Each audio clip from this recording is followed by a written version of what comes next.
2022년 4월 21일 목요일입니다. 오늘 15교구 공동체 성경 읽기 봄밤 성경 본문은 사도행전 6장 7장입니다. 6장. 날이 갈수록 제자들의 수는 늘어만 갔습니다. 그 무렵에 그리스어를 사용하는 유대인들이 히브리어를 사용하는 유대인들에게 불평을 늘어놓았습니다.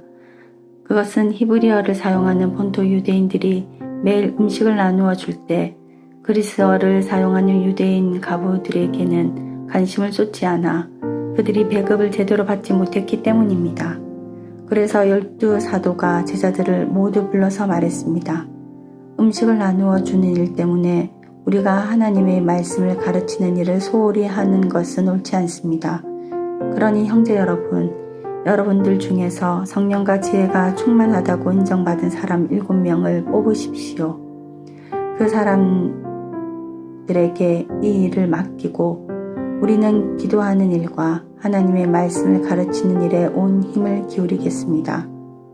모든 사람이 이 말을 좋다고 생각해서 믿음이 좋고 성령이 충만한 스데반을 비롯하여 빌립과 브로고로와 니가노르와 디몬과 바메나와 유대인으로 개종한 안디옥 사람 니골라를 뽑았습니다.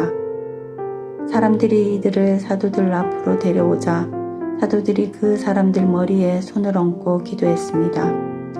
그 후 하나님의 말씀은 계속 퍼져나가서 예루살렘에서 제자의 수가 많이 늘었습니다. 뿐만 아니라 유대인 제사장들 중에서도 믿음을 가지게 된 사람들이 많이 생겨났습니다. 스데반은 하나님의 은혜와 능력이 가득한 사람이었습니다. 그는 백성들 사이에서 기적과 표적을 행하였습니다. 그러나 구레네와 알렉산드리아와 길리기아와 아시아 출신의 유대인들로 구성된 이른바 자유인의 회당 출신 사람들 중에 스데반을 반대하는 사람들이 있었습니다. 이들은 합세하여 스데반과 논쟁을 하였습니다. 하지만 스데반이 말하는 지혜나 성령을 당해낼 사람은 아무도 없었습니다. 그래서 그들은 돈을 주고 사람들을 사서 스데반이 모세와 하나님을 모독하는 소리를 우리가 들었습니다. 라고 거짓말을 하게 만들었습니다. 그들은 이런 식으로 백성과 장로들과 율법사들을 화나게 만들고는 스데반을 붙잡아 공의회로 끌고 갔습니다. 그들은 사람들을 시켜 이렇게 거짓 증언을 하게 했습니다. 이 사람은 항상 이 거룩한 곳인 성전과 율법에 대해 험담을 하였습니다. 우리는 이 사람이 나사렛 예수가 이곳을 헐어버릴 것이고 또 모세가 우리에게 전해준 여러 관습들을 뜯어 고칠 것이라고 말하는 것을 들었습니다. 공의회에 모인 사람들 모두가 스데반을 쳐다보았습니다. 그의 얼굴은 마치 천사의 얼굴과 같았습니다. 7장. 대제사장이 스데반에게 당신이 정말 이런 식으로 말했소? 라고 물었습니다. 스데반이 대답했습니다. 형제 여러분 그리고 어르신들, 내 말을 들어보십시오. 우리의 조상 아브라함이 하란에서 살기 전 아직 메소포타미아에 있을 때에 영광의 하나님께서 그에게 나타나셨습니다. 하나님께서는 아브라함에게 내 고향과 친척을 떠나 내가 내게 보여줄 땅으로 가거라 하고 말씀하셨습니다. 그래서 아브라함은 갈대아 땅을 떠나 하란으로 가서 살았습니다. 아브라함의 아버지가 죽은 후에 하나님께서는 아브라함을 지금 여러분이 살고 있는 이 땅으로 보내셨습니다. 하지만 하나님께서는 아브라함에게 이곳에서 손바닥만한 땅도 유산으로 물려주지 않고 아브라함과 그의 자손에게 장차 이 땅을 주시겠다는 약속만 하셨습니다. 그때는 아브라함에게 아직 자식이 없었습니다. 하나님께서는 아브라함에게 이렇게 말씀하셨습니다. 내 자손이 남의 땅에서 나그네로 지낼 것이다. 그곳 백성이 400년 동안 내 자손을 종으로 삼을 것이며 내 자손을 학대할 것이다. 그러나 내 자손을 종으로 삼는 그 백성을 내가 심판하겠다. 하나님께서는 계속해서 이렇게 말씀하셨습니다. 그 후에 내 자손이 그 땅에서 나와 이곳에서 나를 섬길 것이다. 그리고 하나님께서는 아브라함에게 언약의 표시로 할례를 받게 하셨습니다. 아브라함은 아들 이삭을 낳고 8일째 되는 날에 그에게 할례를 베풀었습니다. 이삭도 자기 아들 야곱에게 할례를 베풀었고 야곱도 자기 아들들 곧 우리의 조상이 되시는 12족장들에게 할례를 베풀었습니다. 12족장들은 요셉을 시기하여 그를 이집트의 종으로 팔아버렸습니다. 그러나 하나님께서는 요셉과 함께 계셨습니다. 요셉은 그곳에서 많은 어려움을 당했으나 하나님께서 그때마다 구해주셨습니다. 또 하나님께서 요셉에게 지혜를 주셔서 이집트 왕 파라오에게 사랑을 받게 하셨습니다. 이집트 왕은 요셉을 총리로 삼아 이집트와 왕궁을 다스리게 했습니다. 그때 온 이집트와 가나안 땅에 큰 가뭄이 들어 사람들이 몹시 고통을 당했습니다. 우리 조상들도 먹을 것이 없었습니다. 그러다가 야곱이 이집트에 곡식이 있다는 말을 듣고 처음으로 우리의 족장들을 이집트로 보냈습니다. 그들이 두 번째로 이집트에 갔을 때에 요셉이 형제들에게 자기의 정체를 밝혔습니다. 이집트 왕 파라오도 요셉의 가족에 대해 알게 되었습니다. 이 일이 일어난 후 요셉은 형제를 보내어 자기 아버지 야곱과 식구 75명 전부 이집트로 모셔오게 했습니다. 그리하여 야곱은 이집트로 내려갔고 야곱과 우리 족장들은 거기서 살다가 죽었습니다. 그 뒤에 그들의 시체는 세겜으로 옮겨져서 한 무덤에 묻혔습니다. 그 무덤은 아브라함이 돈을 주고 세겜에 사는 하몰의 자손에게서 산 무덤입니다. 하나님께서 아브라함에게 하신 약속이 이루어질 때가 가까워졌을 때에 이집트에 살고 있는 우리 민족의 수는 크게 늘어났습니다. 그러다가 요셉을 알지 못하는 새 왕이 이집트를 다스리기 시작했습니다. 이 왕은 교묘하게 우리 백성을 속였고 우리 조상들을 학대하여 갓난아기들을 내다 버려 죽이라고 명령을 내렸습니다. 이 시기에 모세가 태어났습니다. 모세는 평범한 아기가 아니었습니다. 모세의 부모는 그를 3달 동안 집에서 숨겨 길렀습니다. 그러나 더 이상 숨길 수가 없어서 모세를 밖에 내다버리자 파라오의 딸이 모세를 데려다가 자기 아들로 삼아 길렀습니다. 모세는 이집트 사람들의 모든 지혜를 배워 말이나 행동에서 뛰어난 능력을 나타냈습니다. 모세가 40세가 되었을 때 그는 자기 동족인 이스라엘 백성을 돌보아야겠다는 마음이 들었습니다. 모세는 어떤 이스라엘 사람이 이집트 사람에게 억울한 일을 당하는 것을 보았습니다. 그는 이스라엘 사람을 보호하려고 이집트 사람을 때려 죽여 원수를 갚아 주었습니다. 모세는 자기 동족들이 하나님께서 자기를 사용하여 그들을 구원해 주신다는 것을 깨달을 것이라고 생각했습니다. 하지만 그들은 깨닫지 못했습니다.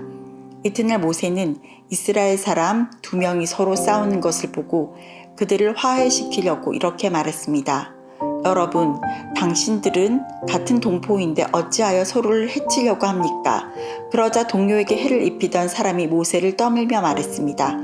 누가 당신을 우리의 지도자와 재판관으로 세웠소? 어제 이집트 사람을 죽인 것처럼 오늘은 나를 죽일 참이요? 모세는 그 말을 듣고 이집트를 떠나 미디안 땅으로 도망쳤습니다. 모세는 그곳에서 나그네로 살면서 아들을 둘 낳았습니다. 40년이 지난 뒤에 시내산 근처에 있는 광야에서 한 천사가 다시나무 떨기 불꽃 가운데 모세에게 나타났습니다. 모세가 그 모습을 보고 놀라 좀 더 자세히 살펴보려고 가까이 다가갔을 때 주님의 음성이 들려왔습니다. 나는 너의 조상의 하나님, 곧 아브라함의 하나님, 이삭의 하나님, 야곱의 하나님이니라. 모세는 두려워 떨기 시작했습니다. 감히 얼굴을 들어 소리 나는 곳을 바라보지 못하였습니다. 그때 주님께서 모세에게 말씀하셨습니다. 내 발에 신을 벗어라. 내가 서 있는 곳은 거룩한 곳이다. 나는 이집트에 있는 내 백성이 학대받는 것을 보았고 그들이 부르짖는 소리를 들었다. 나는 내 백성을 해방시키려 내려왔다. 이제 내가 너를 다시 이집트로 보내겠다. 하나님께서 보내신 이 모세는 이스라엘 백성들이 누가 당신을 우리의 지도자와 재판관으로 세웠소? 라고 하면서 저버린 바로 그 모세입니다. 하나님께서는 떨기나무 가운데 그에게 나타난 천사를 통하여 이 모세를 지도자와 해방자로 삼으시고 그들에게 보내셨습니다. 그래서 모세는 백성들을 이집트에서 이끌어냈습니다. 모세는 이집트에서, 홍해에서, 그리고 40년 동안 광야에서 많은 기적과 표적을 행하였습니다. 바로 이 모세가 이스라엘 백성에게 하나님께서 너희 가운데서 나와 같은 예언자를 세워주실 것이다 라고 말한 사람입니다. 이 모세는 시내산에서 그에게 말씀을 전해주던 천사와 우리 조상들과 함께 광야 교회에 있었습니다. 모세는 생명의 말씀을 받아 우리에게 전해주었습니다. 그러나 우리 조상들은 모세에게 순종하기를 거부하고 모세를 저버렸습니다. 그들은 마음속으로 이집트를 돌아가려 했습니다. 그들은 아론에게 우리를 이집트에서 인도해내 모세에게 무슨 일이 생겼는지 모르겠으니 우리를 인도할 신을 만들어 주십시오 라고 말했습니다. 그들이 송아지처럼 새긴 우상을 만든 것이 바로 그때였습니다. 그들은 송아지 우상에게 제물을 바치고 자기들의 손으로 만든 것을 섬기며 즐거워하였습니다. 그러자 하나님께서는 그들에게서 돌아서시고 그들이 천체들을 섬기게 내버려 두셨습니다. 그것은 예언자들의 책에 적힌 것과 같습니다. 이스라엘 백성아, 너희가 광야에 40년 동안 있을 때에 나에게 희생 제물과 예물을 가져온 적이 있느냐? 너희는 너희가 예배하려고 만든 몰록의 신당과 별의 신 레판의 우상들을 섬겼다. 그러므로 내가 너희를 바벨론 저편으로 포로로 보낼 것이다. 우리 조상들이 광야에서 지낼 때에 증거의 장막이 그들 곁에 있었습니다. 그 장막은 하나님께서 모세에게 명령하셔서 만들게 하신 장막입니다. 이 장막은 모세가 하나님께서 보여주신 모형을 따라 만든 것입니다. 그 후에 여호수아 인도에 따라 우리 조상들이 이 장막을 가지고 가나안 땅에 들어갈 때에 하나님께서 그 땅에 살고 있던 여러 민족을 쫓아내셨습니다. 이 장막은 다윗 때까지 그 땅에 있었습니다. 다윗은 하나님 앞에서 은혜를 받은 사람이었습니다. 다윗은 야곱의 집을 위해 하나님의 처소를 짓게 해달라고 간구하였습니다. 그런데 정작 하나님을 위해 집을 지은 사람은 솔로몬이었습니다. 하지만 예언자가 말한 것처럼 가장 높으신 하나님께서는 사람이 손으로 지은 집에 살지 않으십니다. 주님께서 말씀하셨다. 하늘은 내 보좌요, 땅은 내 발판이다. 너희가 나를 위해 무슨 집을 지을 수 있겠느냐? 내가 쉴 곳이 어디 있겠느냐? 이 모든 것이 다 내가 만든 것이 아니냐? 고집센 사람들이여, 여러분들의 마음은 어찌 그리 완악하며 귀는 꽉 막혔습니까? 여러분들은 여러분의 조상들처럼 항상 성령을 거역하고 있습니다. 여러분의 조상들이 핍박하지 않은 예언자가 한 사람이나 있었습니까? 그들은 심지어 의인이 올 것을 예언한 사람들을 죽이기까지 했습니다. 이제 여러분은 바로 그 의인조차도 알아보지 못하고 배반하여 죽였습니다. 여러분은 천사들이 전해준 모세 율법을 받고도 그것을 지키지 않았습니다. 공의의 의원들은 스데반이 한 말을 듣고 몹시 화가 나서 스데반을 보며 이를 갈았습니다. 그러나 스데반은 성령이 충만하여 하늘을 쳐다보았습니다. 그는 하나님의 영광과 예수님께서 하나님의 오른편에 서 계신 것을 보았습니다. 스데반이 외쳤습니다. 보십시오. 하늘이 열리고 하나님의 오른편에 인자가 서 계신 것이 보입니다. 그러나 사람들은 귀를 막고 큰 소리를 지르며 모두가 스데반에게 달려들었습니다. 그들은 스데반을 성 밖으로 끌고 나가서 그를 향하여 돌을 던졌습니다. 증인들은 자기들의 옷을 벗어 사울이라는 젊은이의 발 앞에 놓았습니다. 사람들이 스데반을 돌로 칠 때 스데반은 주 예수님, 내 영혼을 받아주십시오 라고 기도했습니다. 스데반은 무릎을 꿇고 큰 소리로 주님, 이 죄를 이 사람들에게 돌리지 마십시오 라고 외쳤습니다. 이 말을 하고 스데반은 잠들었습니다. 아멘. 이제 부모님들은 자녀들을 위해서 잠시 기도해 주시고, 기도가 끝난 후에 우리 자녀들은 주님의 품 안에서 평안한 잠에 들도록 하겠습니다. 홀로 성경을 들으신 우리 성도님들은 조용히 말씀을 묵상하신 후에 주님께 기도하고 평안한 잠에 들도록 하겠습니다.